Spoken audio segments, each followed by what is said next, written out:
last topic, we saw that we want to help our physical and spiritual children learn to apply the first principle that God gave after he created Eve and brought her to Adam. We saw that the family of Rebekah was asked to make the decision about whether to let Rebekah leave their home to marry a man whom none of them had ever met. In this topic, we will learn about the decision that was made.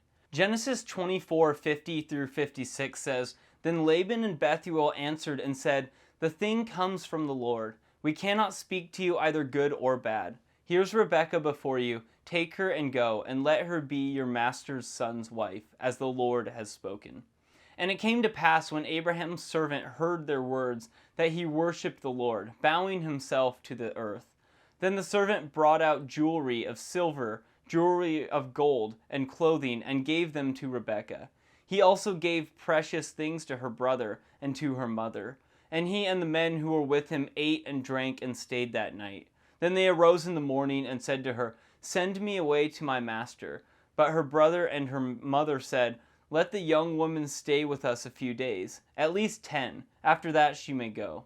And he said to them, 'Do not hinder me, since the Lord has prospered my way. Send me away so that I may go to my master.'" We see that the family recognized that God was the one who is in control. The brother and father both said that this was the work of the Lord to arrange all of these details and to answer the prayer of the servant in a way that the Lord answered. Both the father and the brother agreed that this was the work of God and that the servant should take Rebekah as a wife for Isaac. They felt that the Lord had clearly spoken. We also see that the brother became the one who began to speak for the family. We see the immediate response of the servant as he bowed to the earth and worshipped God. With the words of the brother and father, the servant could see that the Lord had prepared their hearts to carry out the plan of the Lord for a wife for Isaac. The servant also did two other things before they all ate together.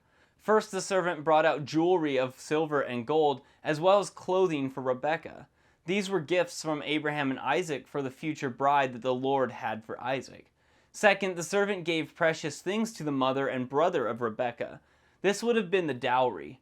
In that day, a dowry was a gift given by the family of the groom to the family of the bride as a payment for the wife. When this gift was received by the family of the future bride, it meant that they had officially promised the bride to the family of the future husband. Genesis 34:12 says, "Ask me ever so much dowry and gift, and I will give according to what you say to me, but give me the young woman as a wife." In this verse, Shechem offered to pay whatever dowry would be required by Jacob in order to purchase Dinah as his wife. However, the servant took the leadership and gave the dowry to the family of Bethuel without being asked. It was probably much more than the family had expected, as the servant gave those precious things to the brother and mother. The next morning, the servant asked the family to send him on his way so he could return to his master immediately. That came as a shock to the family. The brother and mother asked if the servant could wait at least 10 days. The servant said that he did not want to be hindered from returning to his master. The brother and mother said they would ask Rebekah. We see that Rebekah said she would go immediately as the bride for Isaac. Genesis 24:57 through 61 says, "So they said, 'We will call the young woman and ask her personally.' Then they called Rebekah and said to her, 'Will you go with this man?' And she said, 'I will go.' So they sent away Rebekah their sister and her nurse, and Abraham's servant and his men. And they blessed Rebekah and said to her, 'Our sister, may you become the mother of thousands of tens of thousands, and may your descendants possess the gates of those who hate them.' Then Rebekah and her maids arose, and they rode on the camels and followed the man. So the servant took Rebekah and departed." We see that Rebekah, her nurse, and her maids had their lives changed dramatically in just the short period of one day.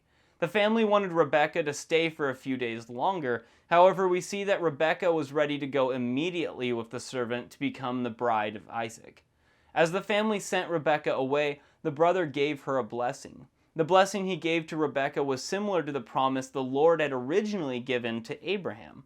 First, he said, "May you become the mother of thousands of tens of thousands." God had promised Abraham that his descendants would be as the sand on the seashore. The phrase thousands of 10,000s was a phrase used to describe a number that was too large to count. Second, he said, "May your descendants possess the gates of those who hate them."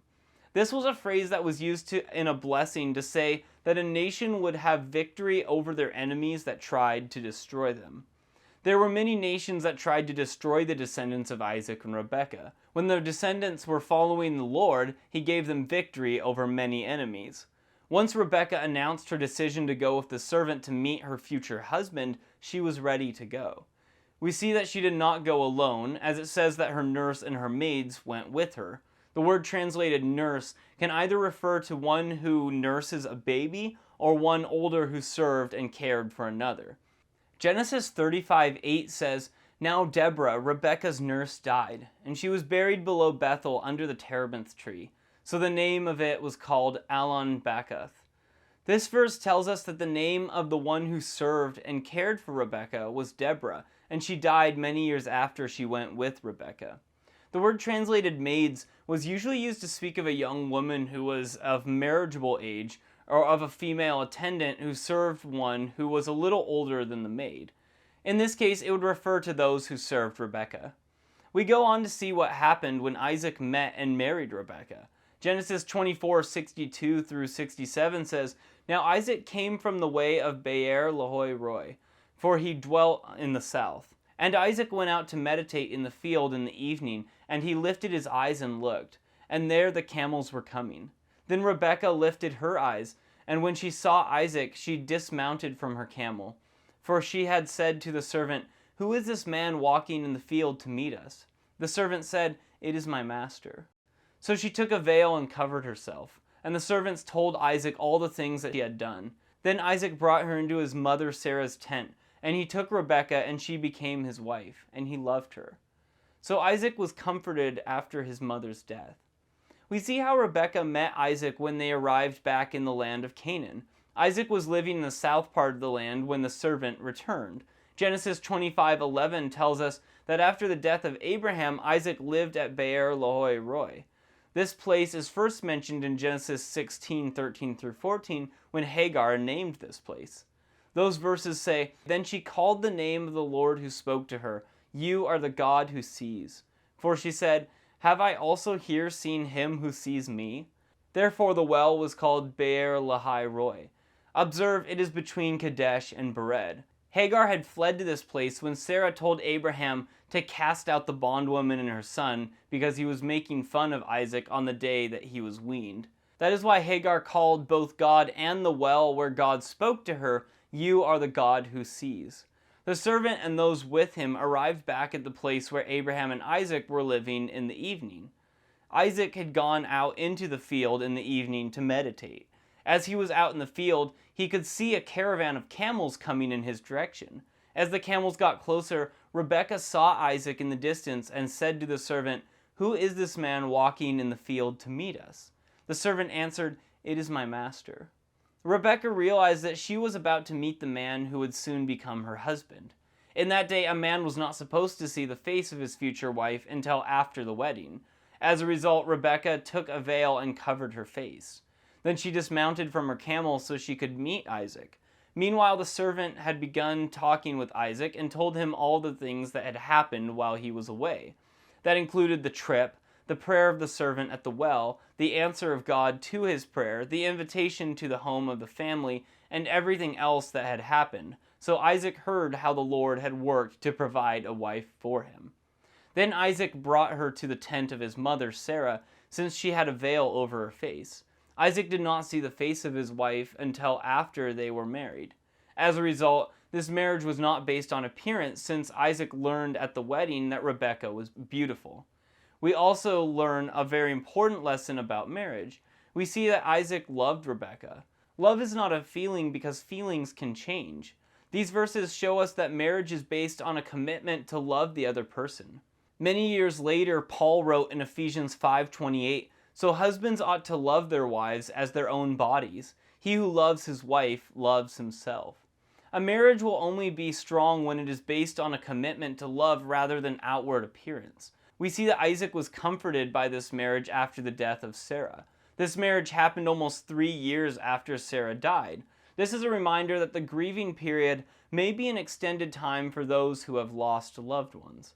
This passage has a very important lesson to teach our physical and spiritual children. That lesson is the fact that all godly marriages must be based on commitment and not just on physical appearance. Rebecca and Isaac both made a commitment to love one another before they even knew each other. May the Lord richly bless you as you help your children learn to teach others that godly marriages are based on commitment.